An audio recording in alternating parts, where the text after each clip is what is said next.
ഉസ്താദേ, എന്താ നെഹാനെ? ഞാൻ ഉമ്മാടുത്ത് വഴിക്കിട്ട് അള്ളാഹുത്താലടുത്ത് പൊരുത്തം ചോദിച്ചു. അള്ളാഹുത്താല പൊരുത്തപ്പെട്ടേ. നെഹാനെ, അള്ളാഹു തആല ഈ ഭൂമിയിൽ തന്ന ഏറ്റവും വലിയ സമ്മാനമാണ് നമ്മുടെ ഉമ്മയും നമ്മുടെ ഉപ്പയും. ചില മക്കൾ അവരെ അറിവില്ലായ്മ കൊണ്ട് ദ്രോഹിക്കുന്നു, ചീത്ത വിളിക്കുന്നു, ചിലപ്പോൾ തല്ലുക പോലും ചെയ്യും.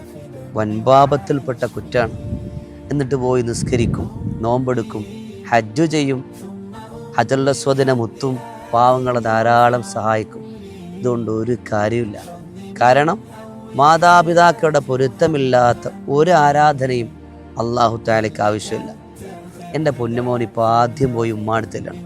എന്നിട്ട് ഉമ്മാനോട്, ഉമ്മ ഞാൻ അറിയാതെ പറഞ്ഞു പോയതാ, ഉമ്മ എനിക്ക് പൊരുത്തപ്പെട്ട് തരണം എന്ന് പൊരുത്തം ചോദിക്കും. എന്നിട്ട് അള്ളാഹുവിനോട് എന്ത് ചെയ്യണം? മോൻ പറഞ്ഞു, റബ്ബ് എനിക്ക് പറ്റിപ്പോയതാ, നീ എനിക്ക് പൊരുത്തപ്പെട്ട് തരണേ. മോന് വേണ്ടി മോൻ്റെ ഉമ്മയും ദുആ ചെയ്യും. അപ്പോൾ അള്ളാഹു തആല